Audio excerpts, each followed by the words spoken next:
when he said Dogsy, I looked back and said, "Can't you remember me?" Well dressed is a lawyer.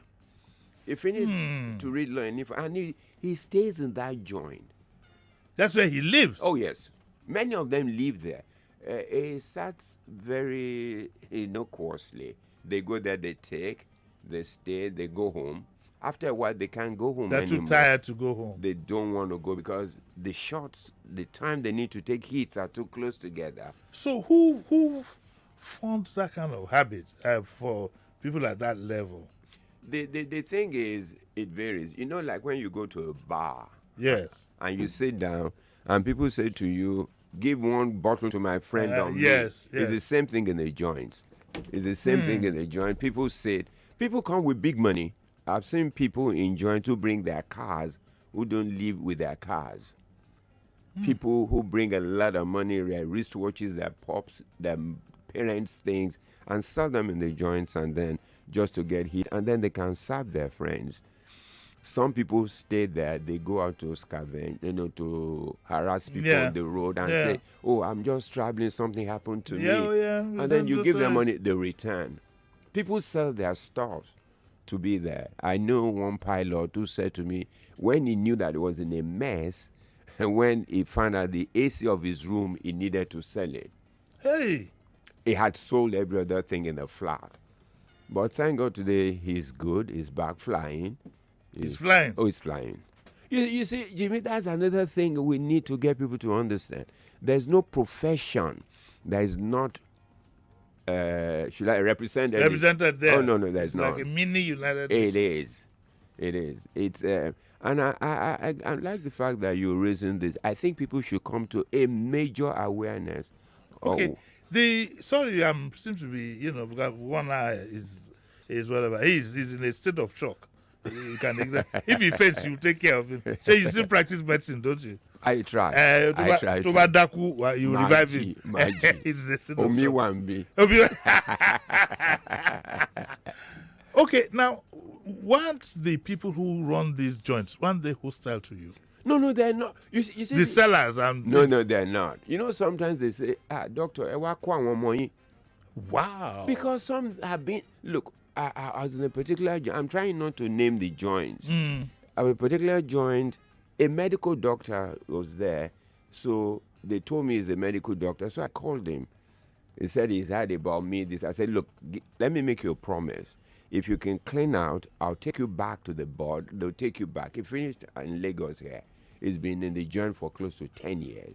And he practices in the joint. What I mean by that, the dealers take him to their homes and he treats people. They give him money or give him stuff and take him back home. No, take him back at home. He lives there. And the interesting, Jimmy, the people who sell sometimes want them to be taken away. I don't know why they say so. They say, and they volunteer them. But the thing is, it's gotten so bad with people that they can't just walk out on them that they want to leave.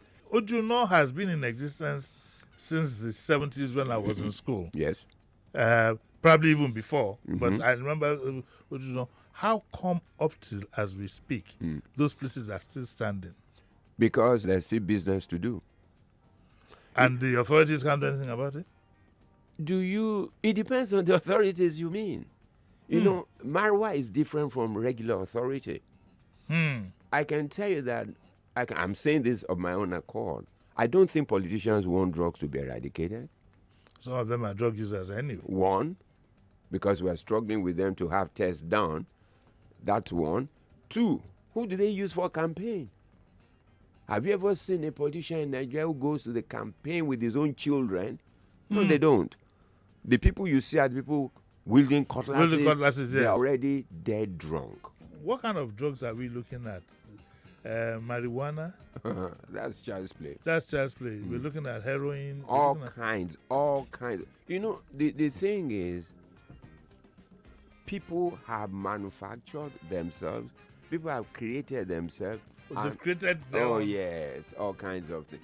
For instance, what we did, for simplicity's sake and for people to understand, is to categorize the drugs we see in Nigeria into four. The first one we call it socially acceptable, which is like cigarette and alcohol. I don't know whether you read recently that United Nations, the beginning to World Health Organization, they're struggling now how to accommodate alcohol. It's one of the most dangerous drugs in the world, but people don't understand because it's socially acceptable. You don't bother. Somebody gets drunk, you can't last on it. But hey, it is most available and it's most difficult to manage because when people stop, they find it everywhere in every social gathering, so they fall back.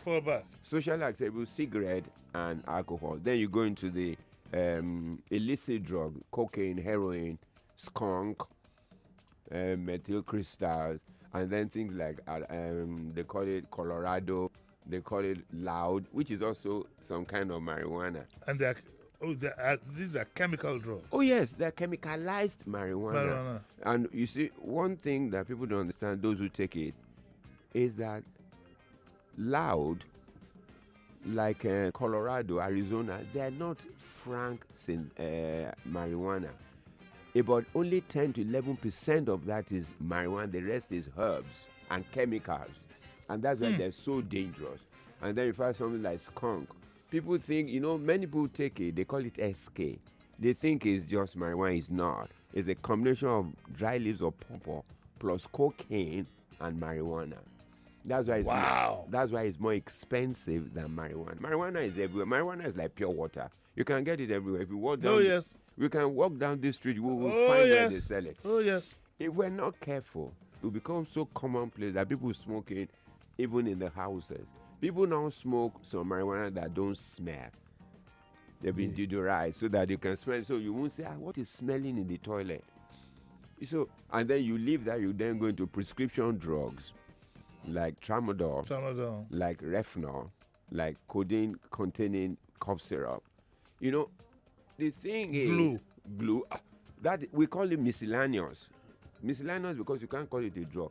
How can you call glue, rubber, plastic? Can you call it a drug? Petrol. Petrol. People take petrol. They drink it or sniff it? No, they sniff it. I know a girl, I met a young girl who told me her sister, anytime they go to buy petrol, stand by the dispenser to sniff. If you notice the Okada people, when they are riding, they bend over their tank. They sniff.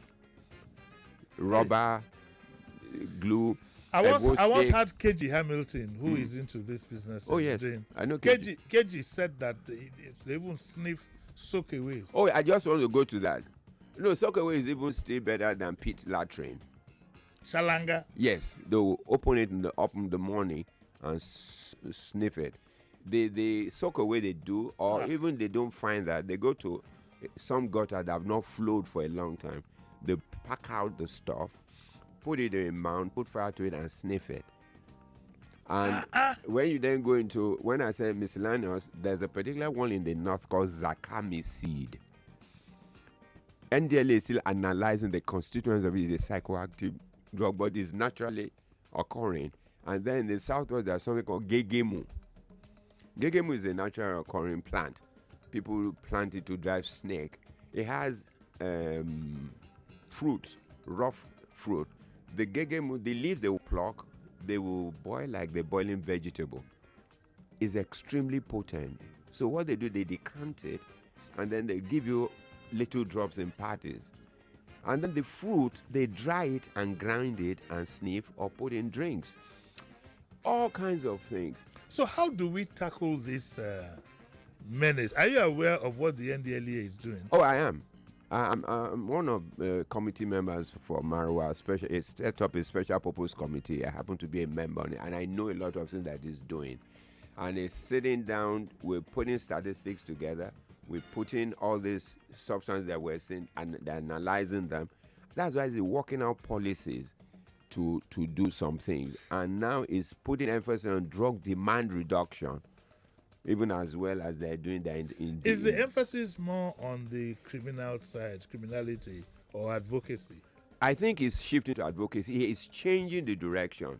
We have said, and it's being done, and not to criminalize use. If you criminalize, you are punishing the victim. So what we should do is advocacy. let people make informed choices about what they decide to do. If somebody sees and he still says, I want to take, then he bears the consequences. But I've seen since marijuana came that there was a particular man that was caught. He asked them to release her because she was a user. And then again she was caught. Then he said, look, let's take her into rehab. But don't take her to court. You can't be taking the user to court. He's suffering already that he's using. If you not put him in jail, you make him worse. Yes. He learns other things apart from substance abuse. And then even there, he will find... But what I'm told is that with drug abuse, the whoever is to be rehabilitated has to have that will. Is a better way. In the first instance.